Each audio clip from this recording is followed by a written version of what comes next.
Dos hombres con uniformes genéricos de vigilancia de seguridad marcharon con aire de importancia hacia el porche de mi casa en Hawthorne Hollow como si estuvieran audicionando para un episodio de bajo presupuesto de Caps. Golpearon mi puerta con fuerza innecesaria y ladraron con las voces más autoritarias que pudieron reunir. Abra. Está infringiendo el código 7B de la JOA.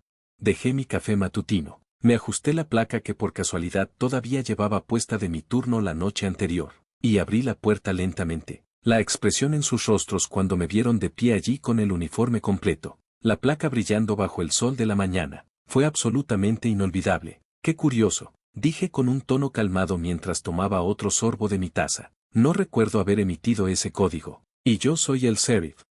Permítanme retroceder un poco. Mi nombre es Cole Brighton y no quería problemas cuando me mudé a este vecindario. Después de 20 años en la aplicación de la ley, tratando con criminales reales y situaciones verdaderamente peligrosas, finalmente había ahorrado lo suficiente para comprarme una bonita casa tipo rancho en el borde de Hawthorne Hollow. Todo lo que quería era pasar mis días libres cuidando mi jardín de rosas y viendo reposiciones de Matlock en paz. La casa tenía todo lo que necesitaba, un garaje para 2 coches, un patio trasero de buen tamaño para parrilladas y, lo más importante, se suponía que era un lugar tranquilo donde podía desconectar del estrés del trabajo. Pero aparentemente, mi tranquilo pasatiempo de retiro y mi mera existencia ofendieron a un residente en particular que se convertiría en la perdición de mi existencia. Su nombre era Joan Wenthrop y ostentaba el ilustre título de vicepresidenta de la Asociación de Propietarios, JOA. También se había autodesignado como enlace de cumplimiento comunitario, lo que sea que eso significara, por lo que los vecinos me contaron después. Era una ex reina de belleza que se había transformado en un autócrata de vecindario con demasiado tiempo libre y un sentido inflado de su propia importancia. El principal problema de Joanne conmigo parecía ser que no me presentaba como propietario en las reuniones mensuales. También cometí el pecado capital de no asistir a esas reuniones en primer lugar. Pero la peor ofensa a sus ojos fue mi negativa a retirar mi buzón con la bandera estadounidense porque, según su carta de aspecto muy oficial, asterisco no encajaba con la estética campestre francesa del vecindario. La campaña de Joanne contra mí comenzó de manera bastante inocente con cartas. Sin embargo, no eran simples cartas, eran obras maestras escritas a máquina con rabia, con palabras aleatorias subrayadas 3 veces para dar énfasis, y siempre estaban firmadas con los más cálidos saludos, lo que me parecía hilarantemente pasivo-agresivo. Las primeras fueron advertencias sobre varias infracciones que supuestamente había cometido, luego vinieron las multas reales, que se volvían progresivamente más ridículas. Me impuso 75 pesos por postes de bandera no autorizados, aunque mi bandera estaba adherida a mi casa, lo cual estaba completamente dentro de las pautas de la JOA. Luego vinieron 50 pesos por lo que llamó paisajismo excesivamente masculino. Todavía no sé qué significa eso, pero al parecer mi elección de arbustos era demasiado varonil para Hawthorne Hollow. Hice lo que cualquier persona razonable haría con estas multas absurdas, las ignoré por completo. Esto pareció enfurecer aún más a Joanne. Así que cambió de táctica e intentó volver al vecindario en mi contra mediante el buen y viejo chismorreo. De repente, comencé a escuchar de vecinos amistosos que Joanne estaba difundiendo rumores sobre mí, según su campaña de murmullos. Yo alquilaba mi casa ilegalmente, lo cual no tenía sentido ya que era el dueño absoluto. También sugirió a cualquiera que quisiera escuchar que yo podría ser peligroso, omitiendo convenientemente el hecho de que yo era literalmente un sheriff cuyo trabajo era proteger a la comunidad.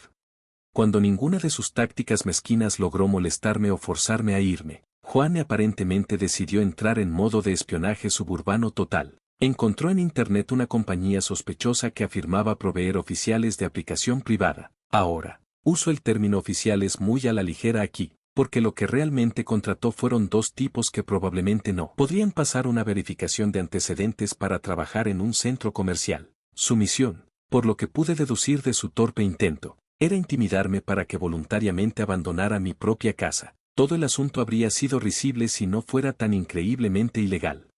Los falsos oficiales aparecieron un hermoso domingo por la mañana, cuando yo disfrutaba de mi café y leía el periódico en mi porche. Marcharon con aire de importancia por mi entrada con toda la confianza de hombres que no tenían ni idea de en qué se estaban metiendo. Llevaban citaciones falsas en carpetas y lo que solo puedo describir como asterisco arrogancia de carpeta asterisco, ese caminar especial que hace la gente cuando intenta parecer oficial pero no tiene autoridad real. Sacaron el pecho y comenzaron con sus amenazas ensayadas sobre violaciones de la JOA y acciones legales. Lo que no esperaban era que el hombre detrás de la puerta llevara una placa real y siguiera oficialmente en la nómina del sheriff.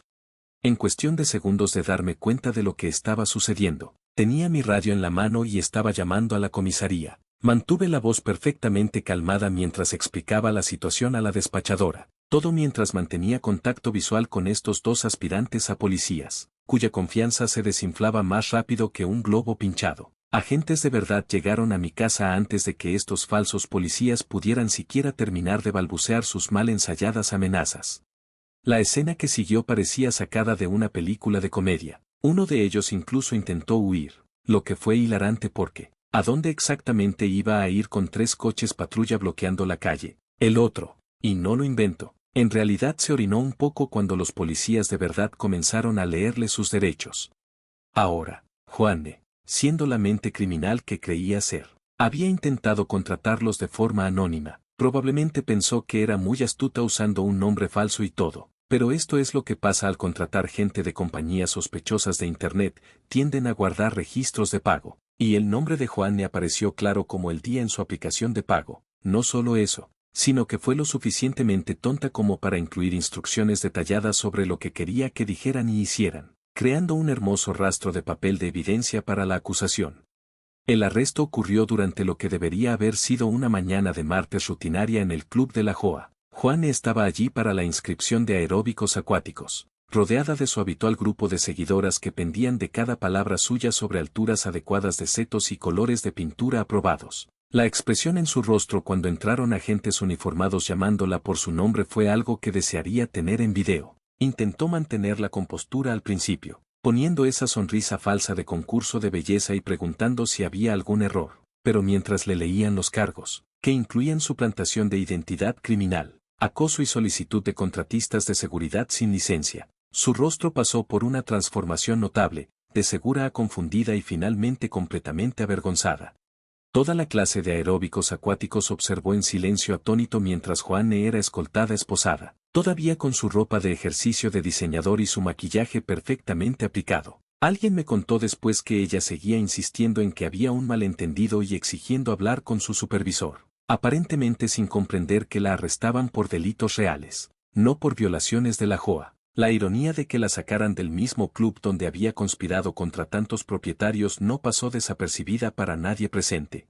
Lo que sucedió después fue algo que nunca esperé ni siquiera deseé, pero el vecindario insistió. Durante la reunión de revocación de emergencia que se convocó para abordar el arresto de Juanne, la gente empezó a escribir mi nombre para presidente de la JOA. Nunca había asistido a una sola función de la JOA. Había evitado activamente toda política vecinal y había dejado claro que solo quería que me dejaran en paz para cuidar mi jardín, pero aparentemente, mi manejo de la situación había impresionado a suficientes personas como para ganar en una votación aplastante. Intenté rechazarlo, pero los vecinos no quisieron oírlo. Dijeron que necesitaban a alguien con autoridad real y sentido común dirigiendo las cosas, por una vez.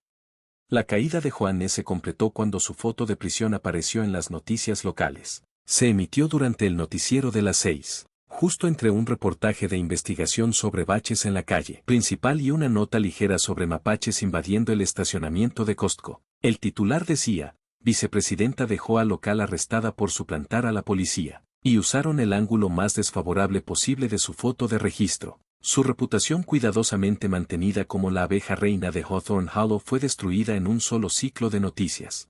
Para celebrar la liberación del vecindario del reinado de terror de Juanne y ayudar a todos a seguir adelante, decidí organizar una fiesta en la calle. La llamé Conoce a tu policía real y la convertí en un evento comunitario genuino. Tuvimos castillos inflables para los niños, una parrilla enorme donde hacé suficientes hamburguesas y perritos calientes para alimentar a un ejército, y la pieza de resistencia fue un tanque de agua para empapar. Ahora, no podía poner a la propia Juanne en el tanque por razones legales. Pero hice lo siguiente mejor. Mandé hacer un recorte de cartón de tamaño natural de ella sosteniendo un bloc de multas con la misma mirada de desaprobación que solía darle a todo el mundo. Ese tanque de agua recaudó 500 pesos para la Liga Deportiva Juvenil local, con gente haciendo fila para lanzar sus tiros contra Juanne de cartón. Las consecuencias legales finalmente llegaron 6 semanas después de su arresto. Joanne fue sentenciada a 6 meses de libertad condicional y se le ordenó pagar 5.000 pesos en multas. Pero el castigo real, el que probablemente le dolió más, fue la prohibición permanente de ocupar cualquier cargo de autoridad comunitaria en cualquier JOA u organización similar. También se le requirió completar 100 horas de servicio comunitario, aunque no en Hawthorne Hollow por razones obvias. El juez dejó claro que suplantar a la policía, incluso mediante intermediarios contratados, era un delito grave que podría haber resultado en prisión de no ser por su falta de antecedentes penales. Terminó teniendo que vender su casa y se mudó a un desarrollo vecino, donde ahora solo se la conoce como esa señora que intentó arrestar a un sheriff. Lo último que supe es que se mantiene apartada y ni siquiera asiste a las reuniones de su nueva JOA. Mientras tanto, yo sigo cuidando mis rosales en perfecta paz, con mi buzón de bandera estadounidense todavía erguido con orgullo y completamente dentro de las pautas de la JOA, que me aseguré de revisar como nuevo presidente. A veces me sorprendo riéndome de lo completamente absurdo que fue todo. La JOA envió policías falsos para asustar a un sheriff. La cara de Joanne cuando apareció la policía de verdad para arrestarla fue absolutamente inolvidable. Se quedó allí de pie con su ropa de ejercicio de diseñador, la boca abierta, mientras le leían sus derechos, su pelo perfectamente peinado desinflándose lentamente mientras asimilaba la realidad de enfrentar 5.000 pesos en multas y 6 meses de libertad condicional.